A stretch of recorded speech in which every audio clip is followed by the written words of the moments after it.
नमस्कार बच्चों, देखिए अपन जो है पीछे आसवन विधि पढ़ चुके थे। आज अपन पढ़ेंगे प्रभाजीय आसवन विधि।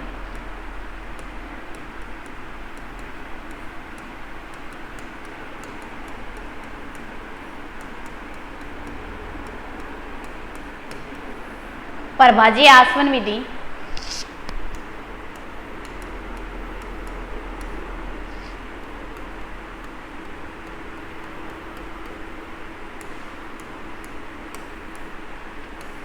प्रभाजीय आसवन विधि की बात करते हैं कि वह विधि जिसमें अपन दो या दो से अधिक घुलनशील द्रव्यों के मिश्रण को अलग करने के लिए उपयोग में लेते हैं, या ये लिख सकते हैं कि इस विधि का उपयोग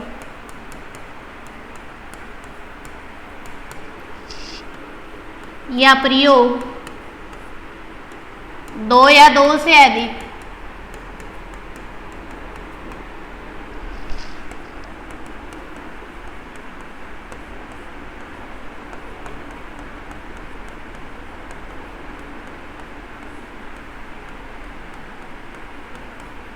इस विधि का उपयोग दो या दो से अधिक घुलनशील द्रव्यों के मिश्रण को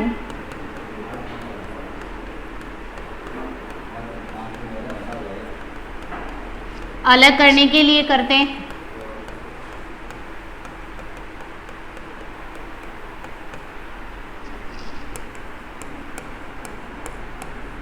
प्रभाजीय आसवन विधि का उपयोग अपन दो या दो से अधिक घुलनशील द्रव्यों को अलग करने के लिए करते हैं। देखिए, ये विधि जो होती है इसके अंदर उन घुलनशील द्रव्यों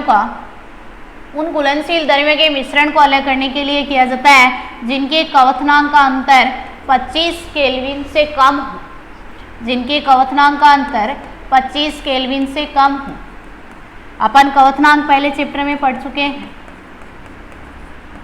क्वथनांक क्या होता है कि वह निश्चित ताप जिस पर कोई द्रव्य पदार्थ उबलने लगता,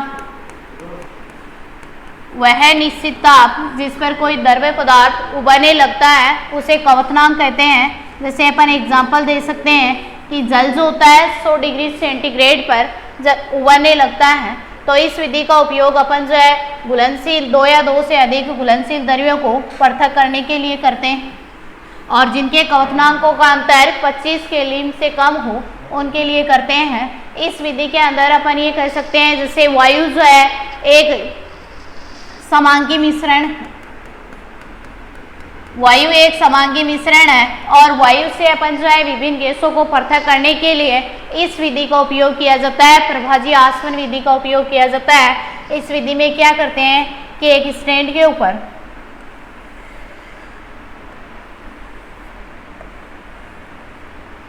यहाँ पर एक क्लिप लगा देते हैं,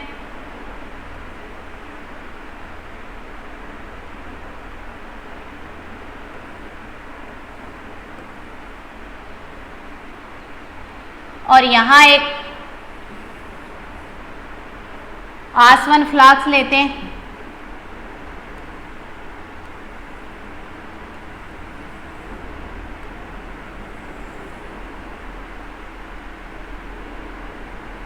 आसवन फ्लास्क लेते हैं। इस आसवन फ्लास्क के ऊपर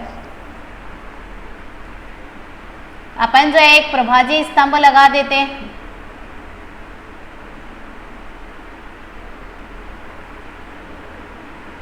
एक प्रभाजीय स्तंभ लगा देते हैं और इस प्रभाजीय स्तंभ के ऊपर एक थर्मामीटर लगा देते हैं। थर्मामीटर जो होता है वो तापमान मापने के लिए काम में लिया जाता है, इसको अपन बोलेंगे थर्मामीटर। यह है प्रभाजीय स्तंभ जिसके अंदर मिश्रण भर देते हैं।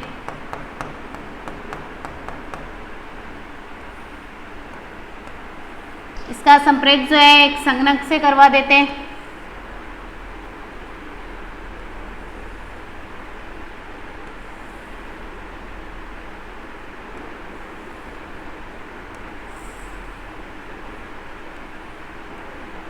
इस संयंत्र के अंदर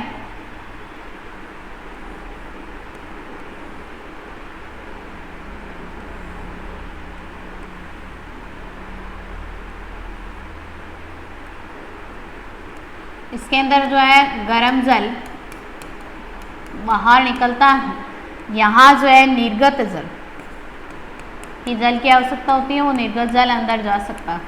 ये संगणक लेते हैं और इसके अंदर यहाँ पर अपन क्या रख देते हैं, एक पात्र रख देते हैं। यहाँ पर क्या रखते हैं, एक पात्र रख देते हैं।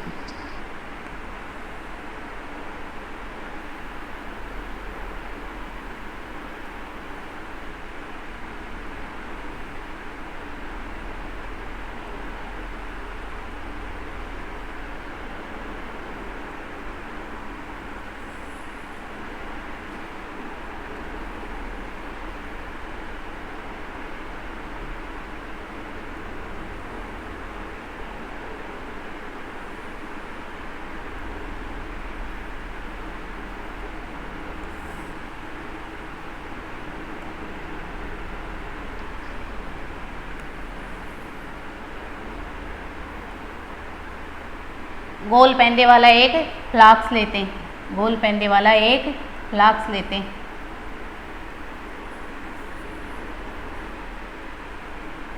ठीक है, इस फ्लास्क को अपन क्या करते हैं कि स्टैंड पर रख देते हैं।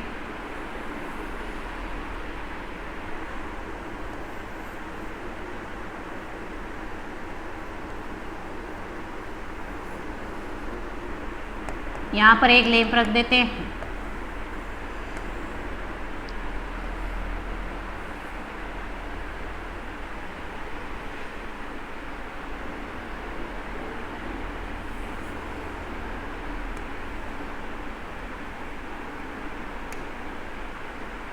इसको अपन एक क्लिप की सहायता से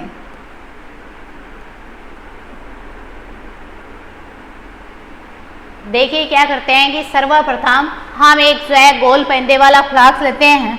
इस गोल पेंदे वाले फ्लास्क में अपन मिश्रण भर देते हैं।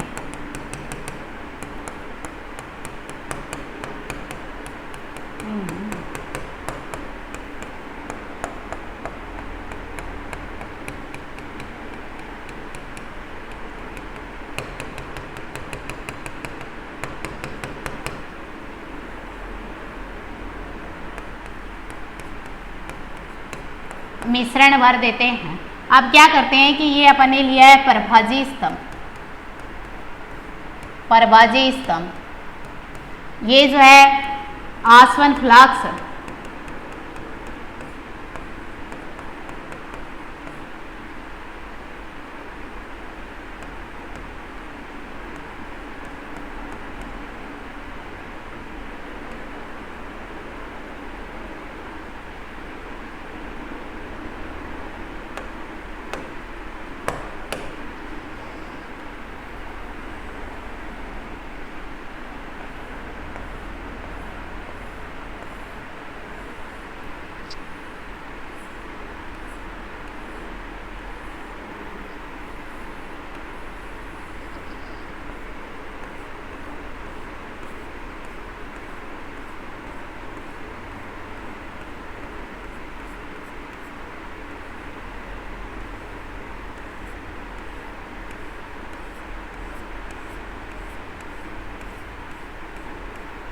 इसको अपन बोलेंगे लैंप। तो अपन सर्वप्रथम एक गोल पेंदे वाला आसवन फ्लास्क लेते हैं, गोल पेंदे वाला आसवन फ्लास्क लेते हैं। यह है आसवन फ्लास्क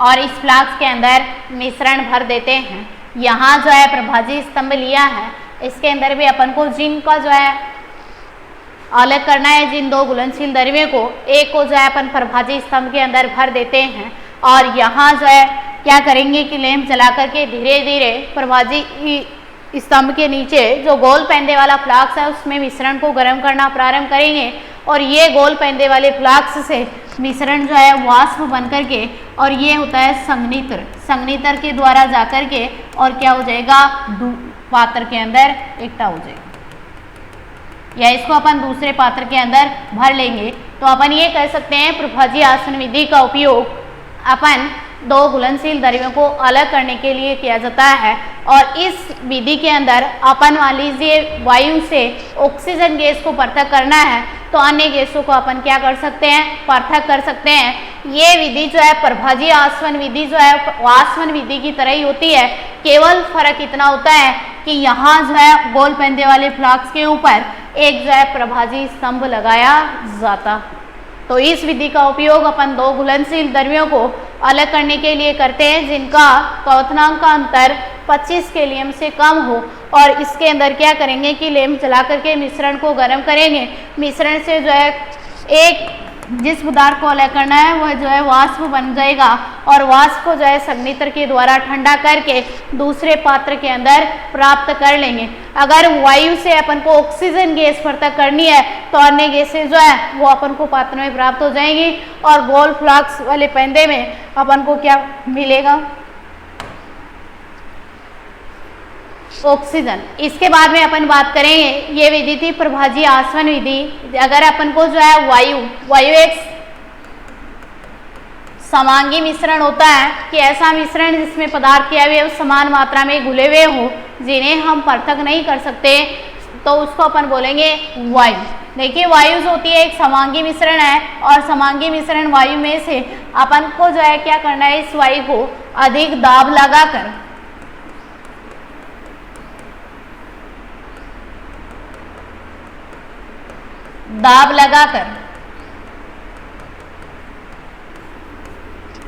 एवं तापमान को कम करके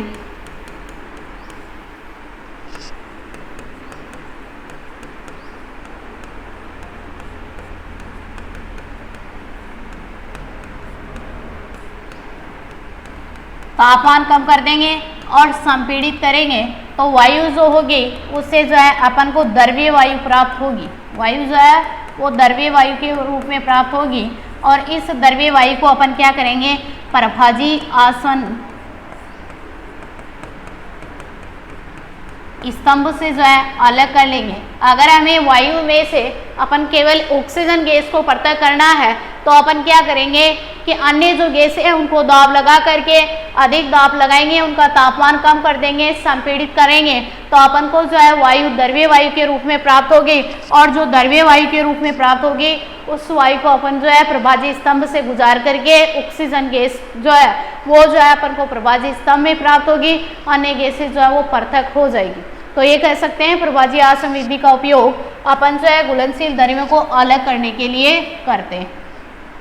इसके बाद में अपन पढ़ेंगे क्रिस्टलीकरण विधि।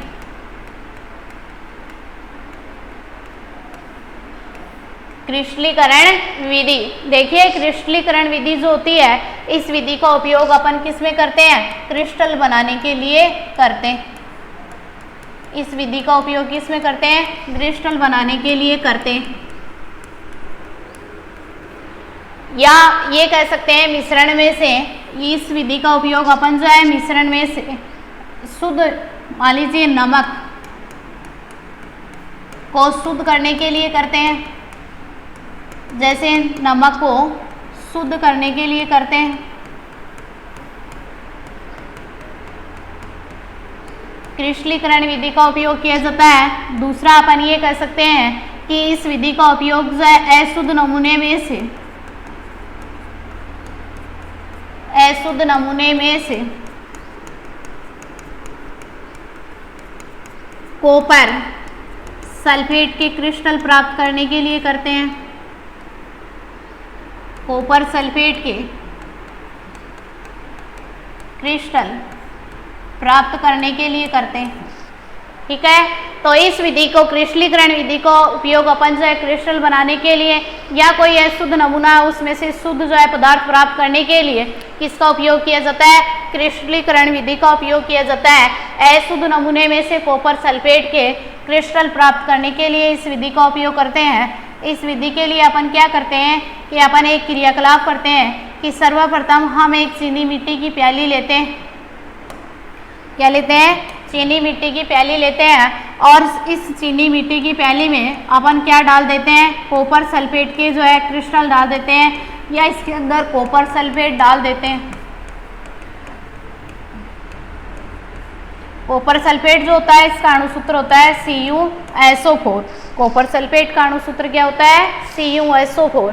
ये कॉपर सल्फेट जो है इसके अंदर क्या करते हैं कि धीरे धीरे जल मिलाते हैं। धीरे धीरे क्या मिलाते हैं, जल मिलाते हैं। तो इसके अंदर क्या डालेंगे, जल, और जल जो डालेंगे वो बहुत कम मात्रा में, या अल्प मात्रा में डालते हैं तो अपन ये कह सकते हैं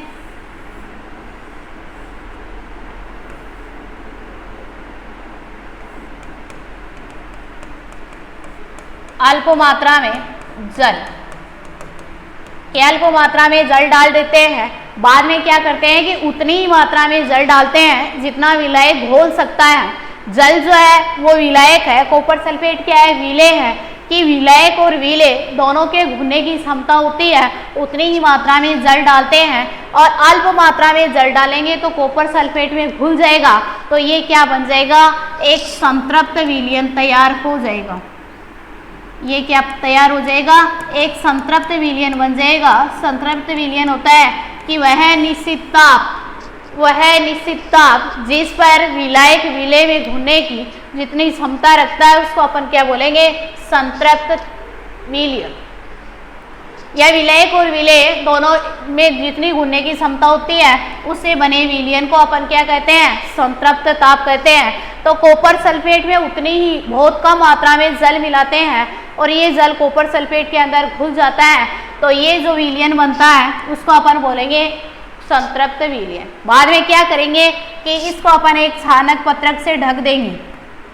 चीनी मिट्टी की जो प्याली है इसको अपन क्या करेंगे, छानक पत्रक से ढक देंगे और ढक करके जो है 2 या 3 दिन के लिए रख देंगे, या ये कह सकते हैं कि 5 या 6 से घंटे तक के लिए रख देंगे। कम समय के लिए रखें तो 5-6 घंटों के लिए या 2-3 दिन के लिए रख देंगे।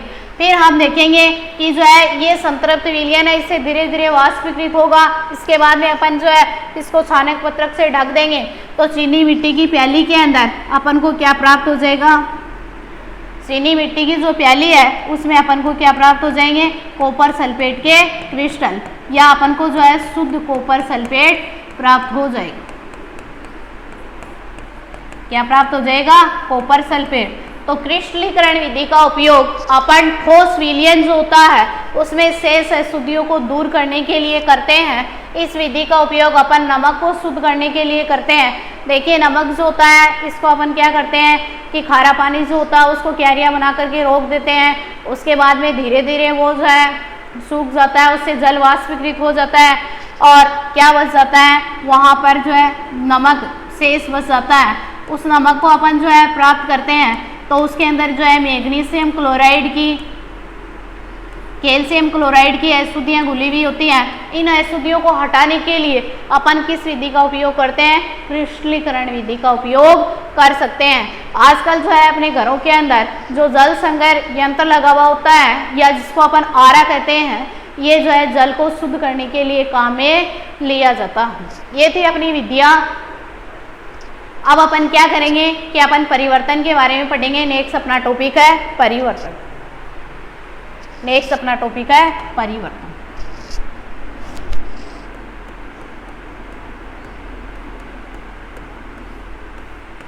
परिवर्तन क्या होता है, देखिए कोई भी पदार्थ होता है, कोई भी पदार्थ, उसके रासायनिक और भौतिक गुणों में जो भी बदलाव आता है उसको अपन क्या कहते हैं, परिवर्तन।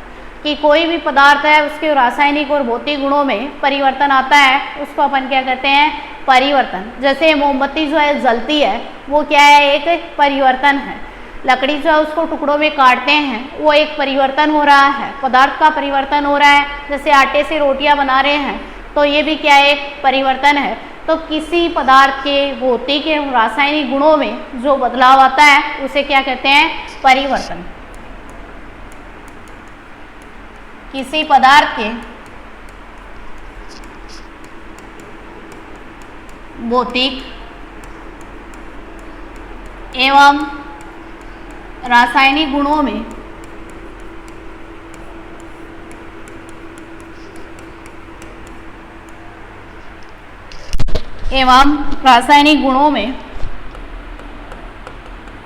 रासायनिक गुणों में जो बदलाव आता है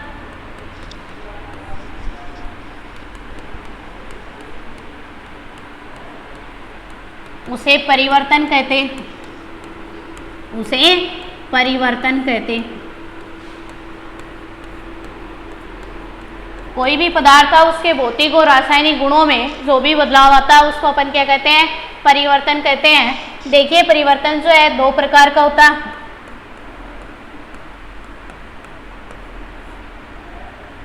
या अपन एक एग्जाम्पल दें, जैसे जल है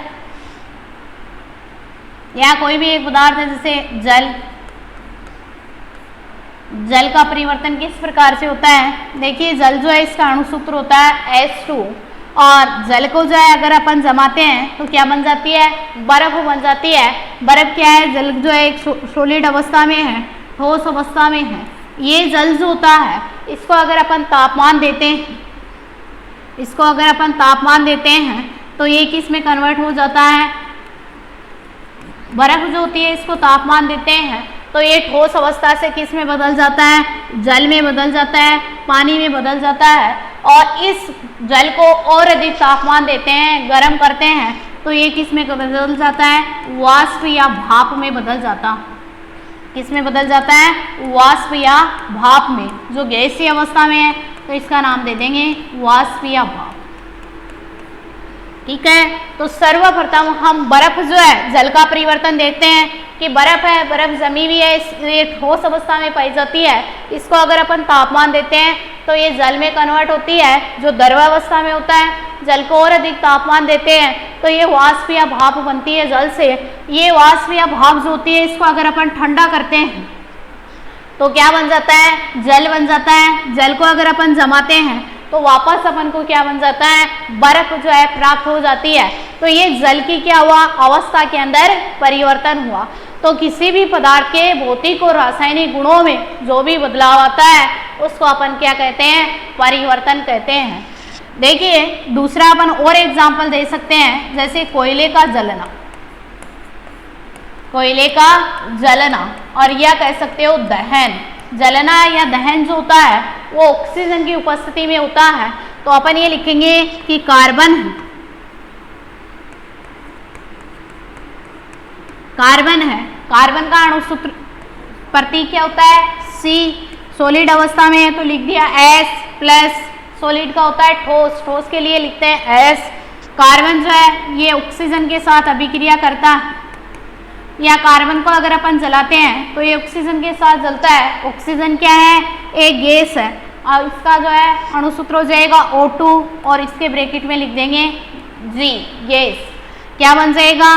कार्बन डाइऑक्साइड। क्या बन जाएगा? Carbon dioxide. और कार्बन डाइऑक्साइड है वो भी क्या है? एक गैस है, तो इसके कोष्ठ में क्या लिख दिया? गैस। और यहाँ अणुसूत्र क्या हो जाएगा कार्बन डाइऑक्साइड का? CO2। देखिए कोयले का दहन की कार्बन जो है ऑक्सीजन के साथ जलता है तो कार्बन डाइऑक्साइड बनाता है, और ये कार्बन डाइऑक्साइड से वापस अपन ऑक्सीजन और कार्बन नहीं बना सकते हैं। तो ये भी क्या है? एक पदार्थ का परिवर्तन है कि कार्बन ऑक्सीजन दोनों जुड़ करके, दोनों आपस में अभिक्रिया करके क्या बनाते हैं? कार्बन डाइऑक्साइड बनाते हैं। और ये कार्बन डाइऑक्साइड से वापस अपन कार्बन और ऑक्सीजन गैस नहीं बना सकते, वापस अपन कार्बन और ऑक्सीजन गैस नहीं बना सकते हैं। तो अपन ये कह सकते हैं कि परिवर्तन दो प्रकार का होता है। परिवर्तन दो प्रकार का होता।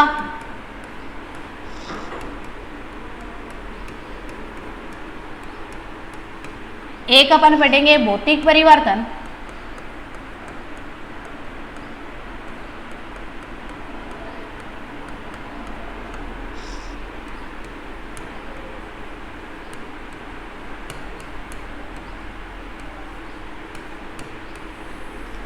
भौतिक परिवर्तन कि ऐसा परिवर्तन जिसके केवल पदार्थ के भौतिक गुणों में बदलाव आता है, रासायनिक गुण या रासायनिक संगठन में किसी भी प्रकार का बदलाव नहीं होता। इसमें लिखेंगे ऐसा परिवर्तन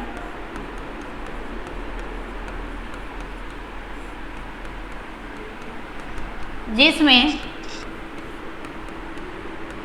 पदार्थ के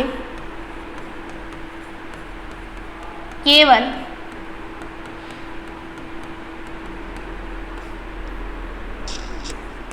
भौतिक गुणों, और भौतिक गुण हो जाएंगे जैसे अभी आपको उदाहरण दिया है कि जल में परिवर्तन, जल में परिवर्तन, अवस्था परिवर्तन कर दिया है, जैसे अवस्था, रंग, घनत्व, आकार, आयतन आदि। भौतिक गुणों जैसे अवस्था, रंग, घनत्व, आकार, आयतन आदि में परिवर्तन होता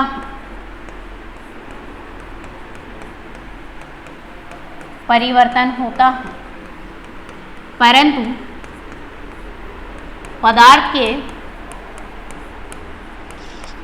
रासायनिक गुणों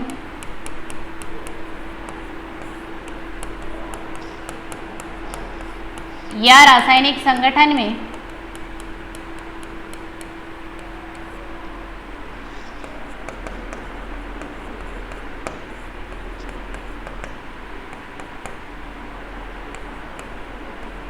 परिवर्तन नहीं होता।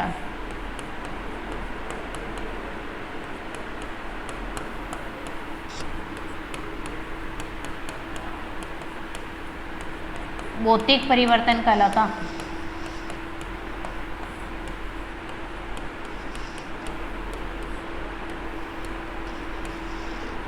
कि वह परिवर्तन जिसमें केवल पदार्थ के भौतिक गुण जैसे अवस्था, रंग, घनत्व, आयतन इनके अंदर जो है बदलाव होता है, परिवर्तन होता है, लेकिन रासायनिक गुण या रासायनिक संगठन में पदार्थ के किसी भी प्रकार का परिवर्तन नहीं होता है, तो इस प्रकार के परिवर्तन को कहते हैं भौतिक परिवर्तन। भौतिक परिवर्तन में आप एग्जाम्पल दे सकते हैं, जैसे लकड़ी के टुकड़े करना,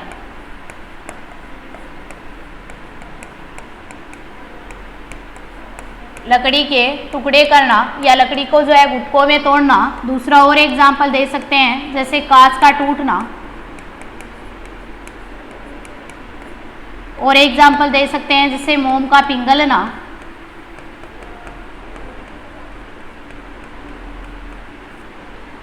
और दे सकते हैं बर्फ से जल का बनना या जल से जो है वाष्प का बनना। ये क्या है? भौतिक परिवर्तन है। कि पदार्थ के केवल भौतिक गुणों में बदलाव आता है, उसे अपन भौतिक परिवर्तन कहते हैं। देखिए दूसरा अपन पढ़ेंगे रासायनिक परिवर्तन।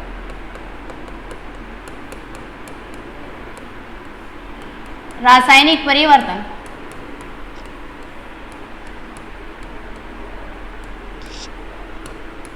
Chemical change. इसके अंदर क्या होता है कि पदार्थ के रासायनिक गुण या रासायनिक संगठन में बदलाव होता है, उसे अपन कहते हैं रासायनिक परिवर्तन। लिख सकते हैं कि ऐसा परिवर्तन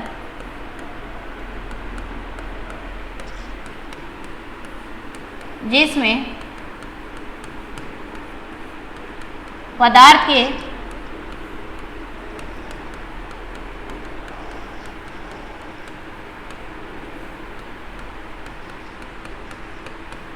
रासायनिक गुणों या रासायनिक संगठन में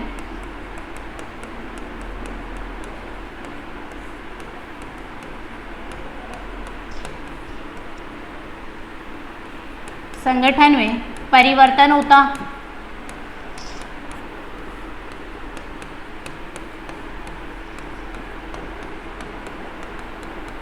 रासायनिक परिवर्तन कहलाता।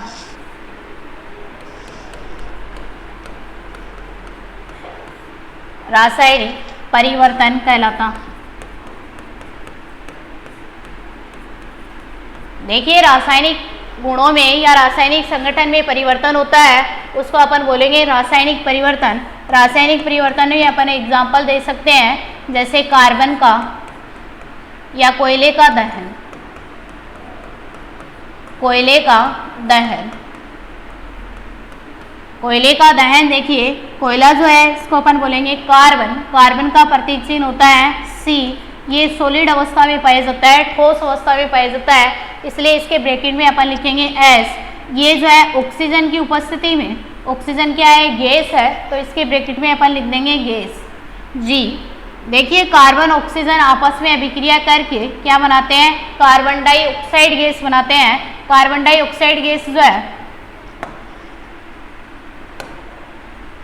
कार्बन डाइऑक्साइड गैस जो है वो भी नया पदार्थ बनता है। तो अपन ये कहेंगे कि कोयले का दहन कि कार्बन ऑक्सीजन के साथ अभिक्रिया करके कार्बन डाइऑक्साइड गैस बनाता है, और ये गैस होने के कारण इसके ब्रैकेट में अपन ने क्या लिख दिया? G लिख दिया। ये कार्बन डाइऑक्साइड गैस जो है इसको वापस अपन जो है ऑक्सीजन और कार्बन के अंदर बदल नहीं सकते, इसको इसको वापस अपन कार्बन और ऑक्सीजन में नहीं बदल सकते हैं। इसी तरह से अपन और एग्जाम्पल दे सकते हैं, जैसे कागज का जलना, कि अगर कागज को अपन जलाते हैं तो कागज से जो है उत्पाद बनते हैं वो राख और धुआं बनता है, उस राख और धुएं से वापस अपन कागज नहीं बना सकते हैं। इसी तरह से और दे सकते हैं, जैसे मोमबत्ती का जलना, दूध से दही का बनना,